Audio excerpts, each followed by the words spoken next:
Jnanam karma cha karta cha tridaiva guna vedataha prochate guna sankhyane yathavat shrunu tanyapi. In the context of explaining the art and science of right actions, Krishna dives into the components, the ingredients that make up any action.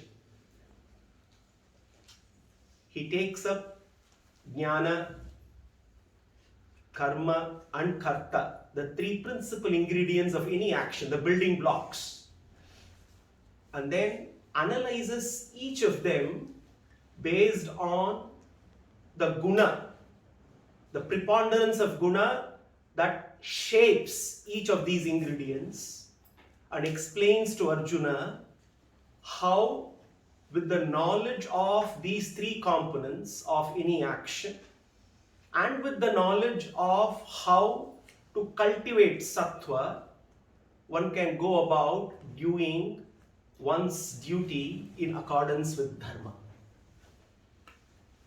The object is to enable Arjuna and all of us to do our duties. The way we see the world, the way we perceive everything all around us, determines the way we engage with the world, determines the way we carry out our actions.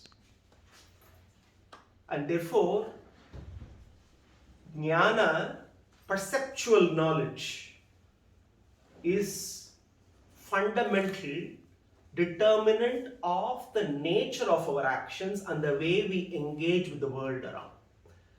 So therefore, of the three ingredients, jnana, karma, karta, Krishna says, "Hey Arjuna, I'm going to take each one of them and then classify them according to the gunas." So Krishna first takes up jnana. And we saw the significance of jnana in the mode of goodness, sattvika jnana. Sarvabhuteshu enaikam avyayamikshate avibhaktam vibhakteshu tadjnanam vidhi satvikam. Krishna takes up what is sattvika jnana. Sattvika jnana is seeing beyond the apparent differences, understanding that beyond the differences and going beyond and realizing the unity of the essence and unity of purpose, realizing the sameness of the nature of the Atman in each and every entity. That is Sattvika Jnana. Krishna says, only when one is endowed with Sattvika Jnana, one can actually practice the principle of equality. There can be no equality without Sattvika Jnana. Only Sattvika Jnana enables us to see the sameness, to see true equality, the essential nature, the unity beyond diversity, the unity of purpose, understanding that every Atman has the same purpose, understanding that essential nature of every Atman is the same, irrespective of the embodiment in which it dwells. Deva, Manushya, Tiryak, Sthavara, Jangama, any kind of species, the outer configuration may differ, the outer forms may differ, the externals are different by design, but beyond the externals, the essence within each entity is the same. Now Krishna, having defined Sattvika Jnana, then takes up Rajasik Jnana and Tamasik Jnana. Pritatvena tu yajnanam. Pritatvena tu yajnanam nana bhavan pritakvidhan. Here Krishna is talking about how the jnana, which is responsible for us to only see the differences. Vetti sarveshu bhuteshu tajnanam vidhi rajasam. Very important qualifications Krishna uses here. Prithaktvena tu yajnanam nana bhavan prithakvidan. Prithakvena. Prithakvena is disconnected, independent. To see that every entity is disconnected from the other. To see that every entity is independent from the other. Prithaktvena tu yajnanam nana bhavan prithakvidan. Prithakvidan. Prithakvidan. Diversity, differences, different types, different colors, different shapes, different configurations. Nana bhavan prithakvidan. Vetti sarveshu lokeshu. All living beings, when one sees, we only see differences. It is very natural for us. This world is filled with only variety. Diversity is the very basic design of this world. But then, to see diversity alone as reality is rajasic in nature, Krishna says. Diversity is real. Differences are real. But to see differences alone as real is rajasic in nature. Because beyond differences, there is sameness, there is unity. Now, when we look around the world, we see that every form that we see is so very unique, so very different from every other form. We see differences as fundamental to this world.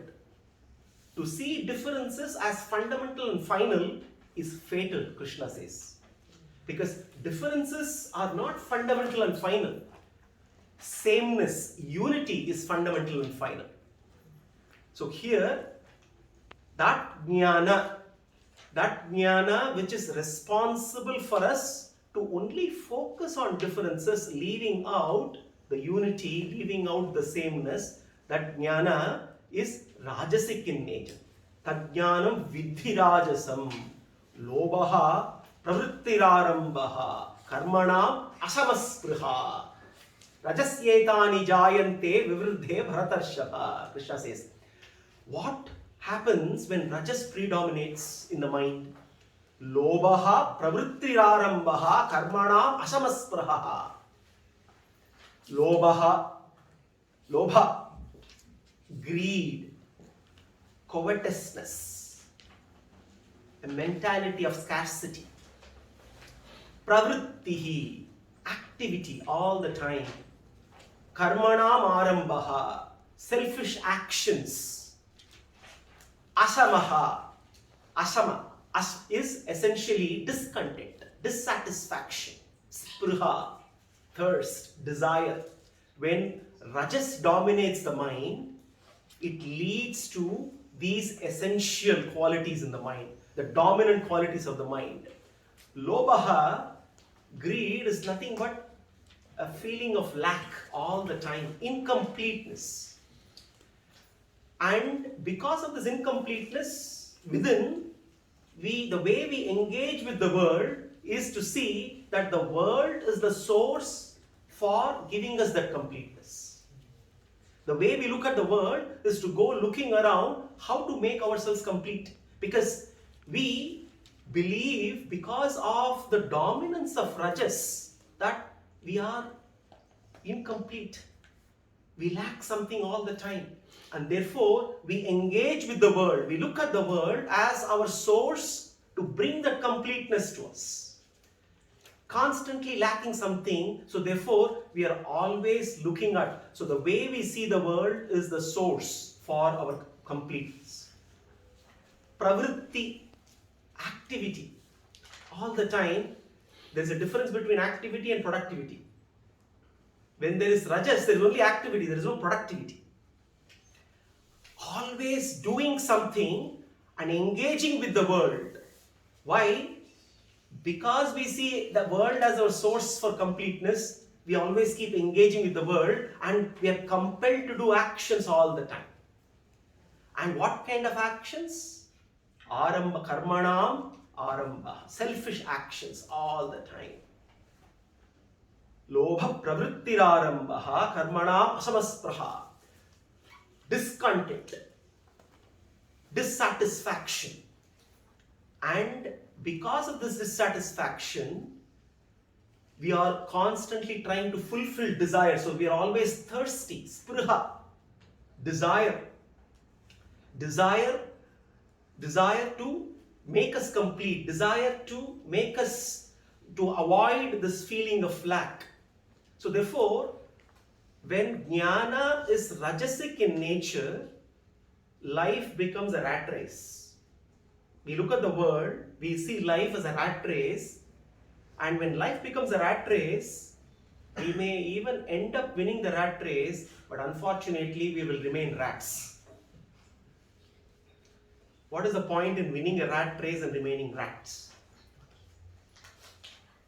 When the whole world is seen as our source for bringing us what we lack, then our direction is completely wrong. This is what Rajas does. What Rajas also does, Rajasic Jnana, makes us feel that we are disconnected, pritatvena, disconnected from the rest of the world. We are independent. Whereas in reality, we are connected with the world. There is no independent existence. Every part in an organic whole is interconnected with every other part. There is interdependence.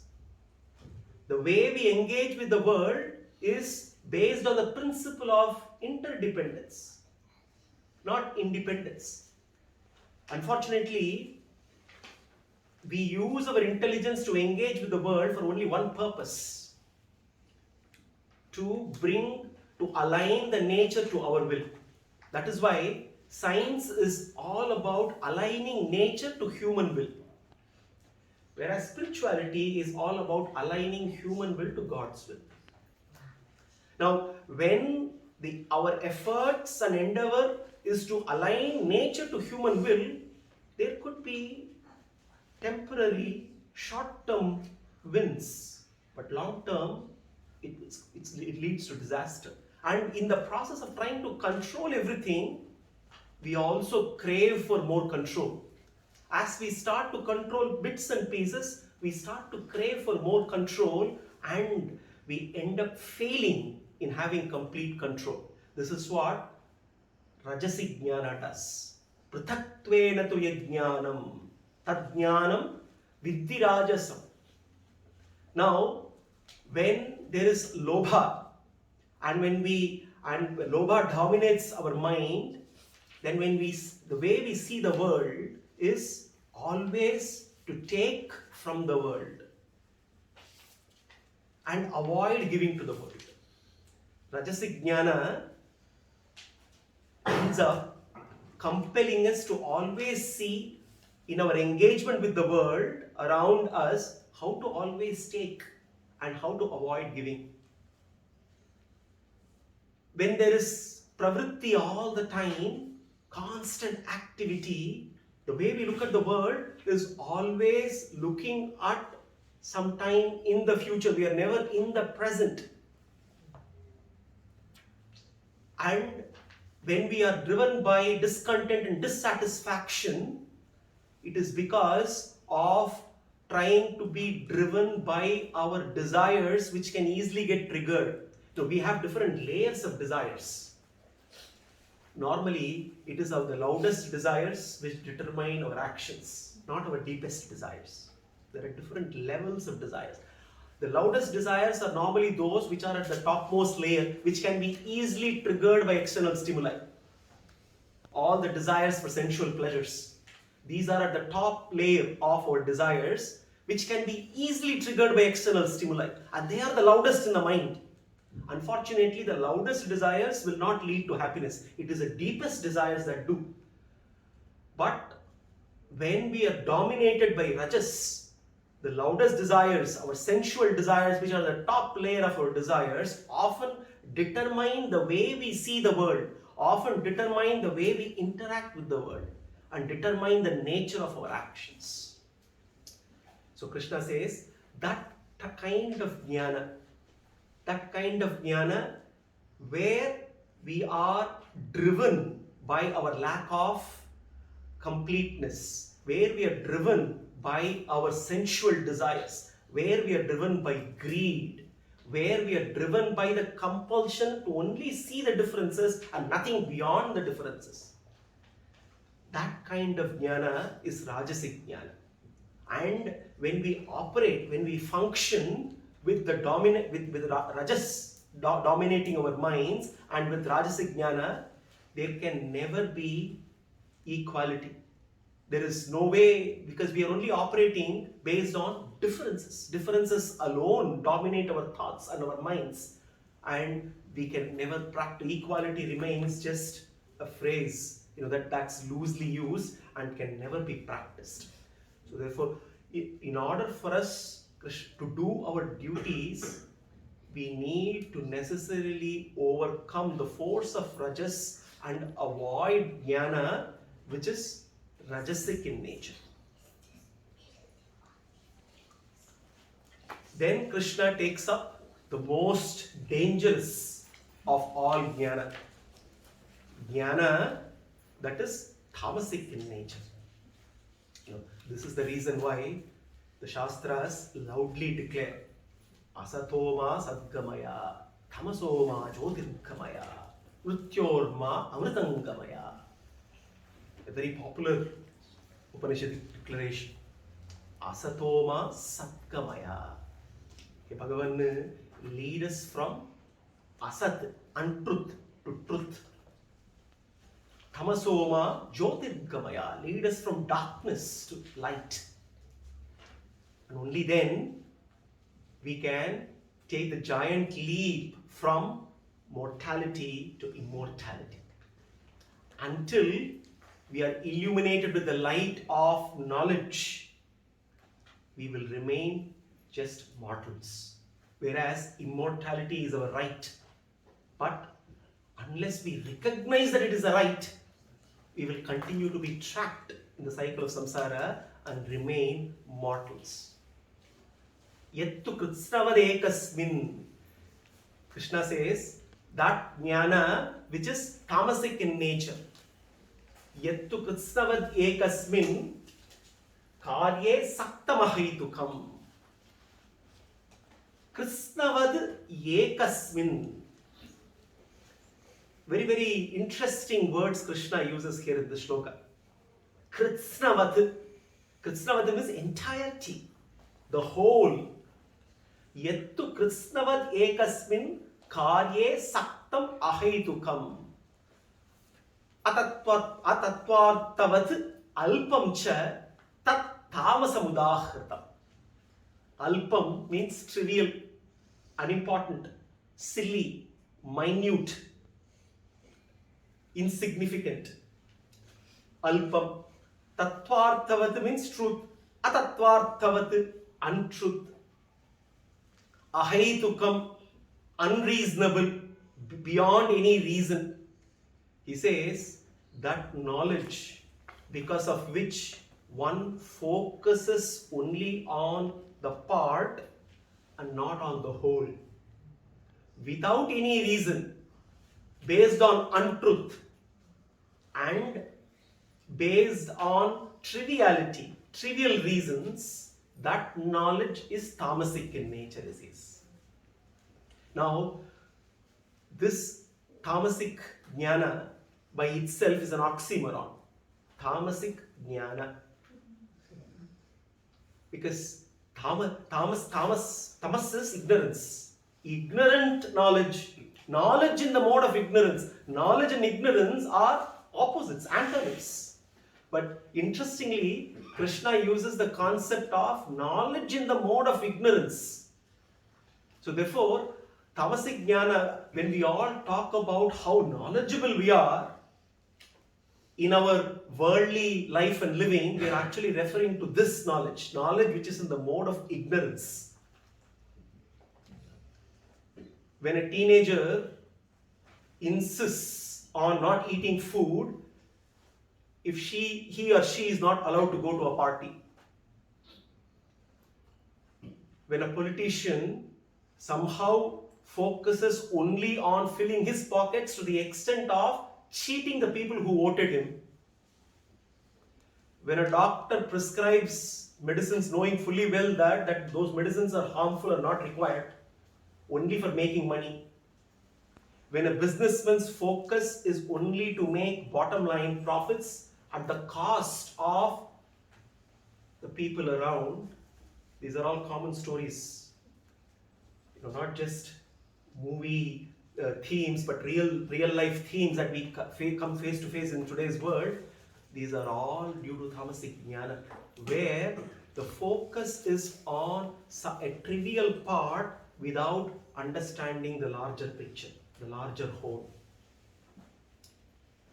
Krishna says, when one is obsessed with a fragment of reality, only a fragment, to that extent that one misses the complete big picture of reality, that is tamasic jnana. A fragment, and that too, a false understanding of even that fragment. Even material reality is understood falsely. One is completely misled. Aprakashaha, apravrittischa, pramadho, mohayevacha. Krishna says, what is the result of the dominance of tamas? Aprakashaha, apravrittischa, pramado, mohayevacha. Tamasyetani jayante vivruddhe kurunandana. Krishna says, aprakashaha. Aprakasha is darkness, ignorance. Ignorance of reality is pardonable, is excusable. But ignoring reality is not pardonable. Now, when I drive on the roads, and if there are no signs telling me the speed limits, and I break the speed limit, I can still claim ignorance because there are no signs of speed limits. But then, if there are signs giving the speed limits, and if I break those speed limits, then it is not pardonable. Now, in our life and living, we may say that we don't get an opportunity to discuss deeply about the purpose of life. We are not exposed, we are not aware of the signs which give us indicators towards what could be the real purpose of life. We claim ignorance. But then, life does provide signs to us, which we conveniently ignore. Life constantly keeps giving us signs of reality. We age every day. Aging, disease, death, we see people dying all around. These are all signs that clearly speak to us, tell us about what is the nature of material reality. And on the other hand, we keep longing to live forever. We keep longing to be loved forever. Now, that longing is somehow our real nature. So therefore, we have both these signs. The problem is we try to fulfill those longings in the material world where they cannot be fulfilled. So we keep seeing signs on the one hand, signs which say this material world is temporary, is fragile, is impermanent. On the other hand, we also keep getting signs that somehow we don't belong here. Somehow innate longing for love, innate longing for existence is maybe possible. So there are signs that keep speaking to us, but we keep ignoring reality. That is because of tamasic jnana, aprakashaha, darkness. We continue to live in darkness. Imagine if someone is only driving in a dark tunnel all throughout. Throughout one's life, one is always only traveling in a tunnel deep inside the earth. The fantasy of blue skies and light will remain a fantasy. One cannot see light at all because one is living in the tunnel, deep tunnel which is dark throughout. unless one comes out of the tunnel, one needs to come out. Tamasi jnana, aprakasha, darkness, completely soaked in the material world, completely soaked in materialism. Somebody very nicely described what is materialism. The way materialism was described is materialism is all about buying things we don't need with money we don't have to impress people who don't matter. That is materialism. Very beautiful definition. I read this long time back. Very impactful. Buying things we don't need with money we don't have to impress people who don't matter. But this is what we do. Aprakasha. Why? Because we are living in darkness of tamas all the time. Aprakasha. Apravrittischa. Apravritti. Apravritti. Pravritti. Apravritti. With rajas, we are driven by pravritti, compelled to act all the time. We can't stay in one place. We are jumping around all the time, doing all kinds of action. But apravritti, we are paralyzed. We are paralyzed. Therefore, the paralysis is so much that there cannot be any meaningful contemplation or purposeful action. And in today's world, this paralysis is very well defined by the way we are glued to TV sets. When we are glued to TV, we are neither contemplating meaningfully nor engaging in any purposeful action. We are only consuming sights and sounds.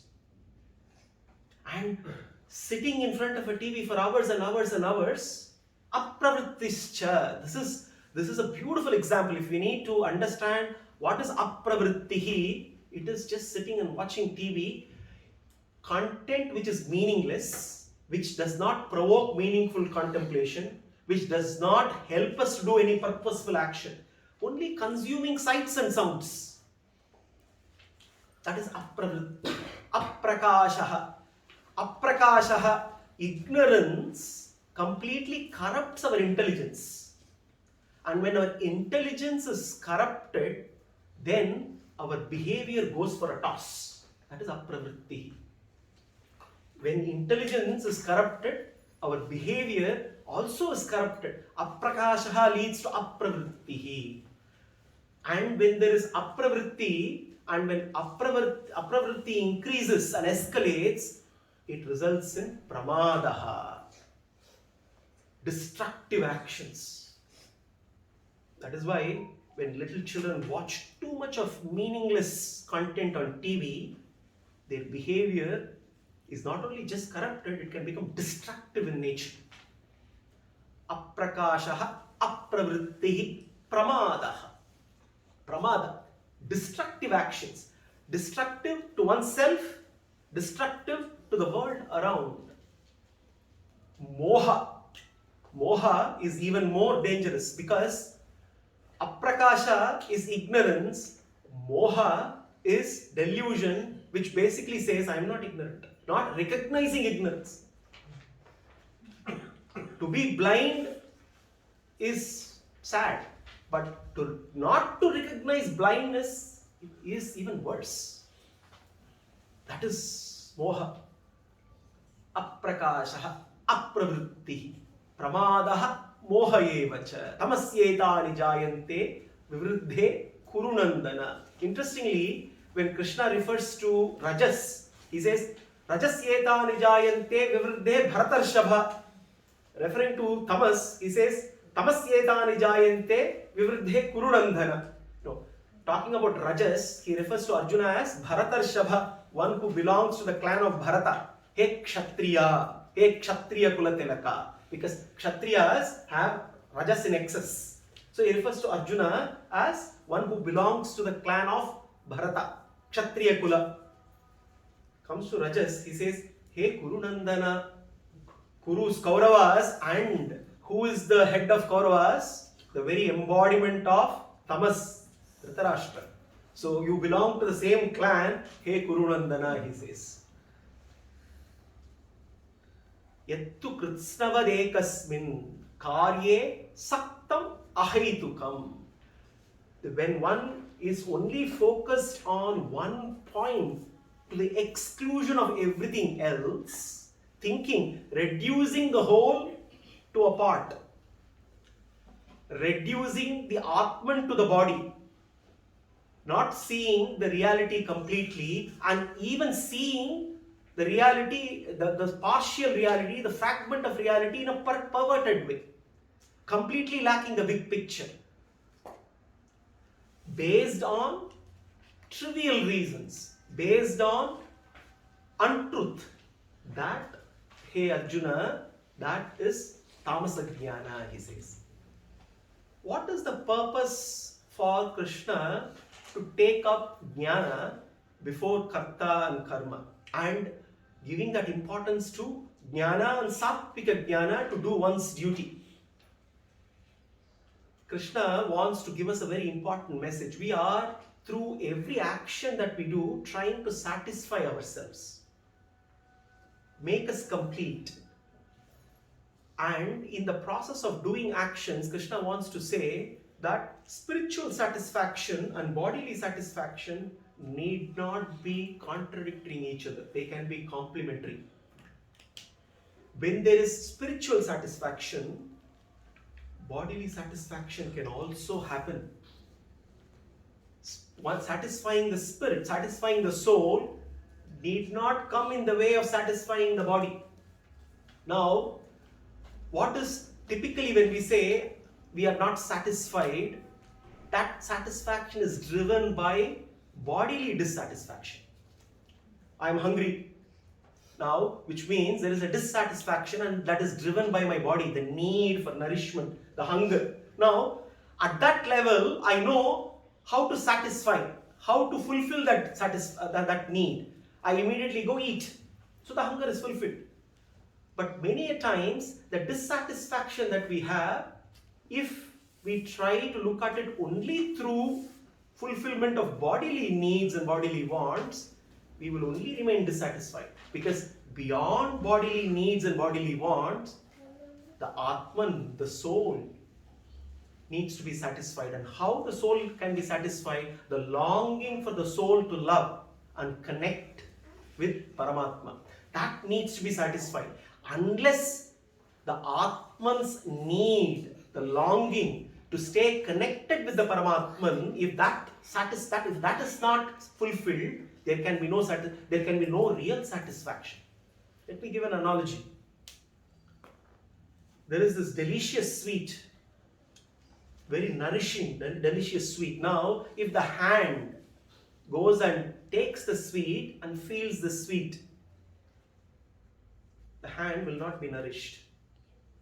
It is touching the sweet, it is feeling the sweet, it is lifting the sweet, but the hand will not be nourished. The hand necessarily needs to bring the sweet and feed it to the mouth. And when it feeds to the mouth and eventually to the stomach, now there is satisfaction all across, and eventually the hand is also nourished. If the hand goes on its own, trying to nourish itself, it will never get nourished. Now, when we operate in this world, trying to be independent and doing actions for real satisfaction, it is like this hand which is trying to operate on its own. The hand needs to work as part of the body and eventually feed the stomach for every part of the body to be nourished. यथातरोर निषेचनेन तृप्यन्त तत्स्कन्द भुजोपशाखाः प्राणोपहाराच्च इतेन्द्रियाणां सर्वार्हणम् अच्युतेच्य. When Achyuta is served, everything else is taken care of. Therefore, when we operate, do actions in this world as a service to Achyuta, staying connected with him, looking at this world as parts which all belong to that one whole, Krishna, that is what Sattvika Jnana helps us to recognize the connection of this entire world. They recognize the interdependence amongst all the entities and dependence on Krishna. Then we operate as like how every part of the body, when it operates together as a whole, every part of the body is nourished. And that is when we get true satisfaction. Therefore, spiritual satisfaction and bodily satisfaction are not contradictory or complementary. Now, when we are spiritually satisfied, then we know that for the sake of nourishment we need to eat food. But we also know we don't need to eat excess food. Because when we eat excess food, we keep eating. We know that to eat, only when we eat, we nourish the body. But when we overeat, it results, it becomes counterproductive. Also, there could be food, delicious food, if the mind is restless, if the mind is not at peace, the delicious food cannot be relished. But when the mind is at peace, when the soul is satisfied, when we are blissfully connected with Krishna, then the same delicious food can be relished as Krishna Prasada. It nourishes the body. It also helps us to enjoy the food, just like how after satsang we enjoy delicious Krishna Prasada all together. Therefore, the necessity for jnana to be sattvic in nature, to see and perceive the sameness of all, and to see and perceive how every Atman is interconnected and every Atman is connected to the Paramatman, to see how Chit and Achit, the two tattvas, are always together dependent on the third tattva, Ishvara tattva, and three together form an organic whole. And serving Achyuta is the only way to experience real contentment, experience completeness, experience satisfaction. So therefore, in order to drive home this message, Krishna starts with importance of Sattvika Jnana. Then he is going to take us through importance of Sattvika Karma, the importance of Sattvika Karta. Then based on which then he will look at how we can cultivate Sattva in the way we lead our lives based on the occupations that we do, based on the duties that we engage in. That is where he is going to bring in Varnashrama Dharma. He is also going to bring in how we can cultivate Sattva through our intelligence, cultivate Sattva through our steadfastness.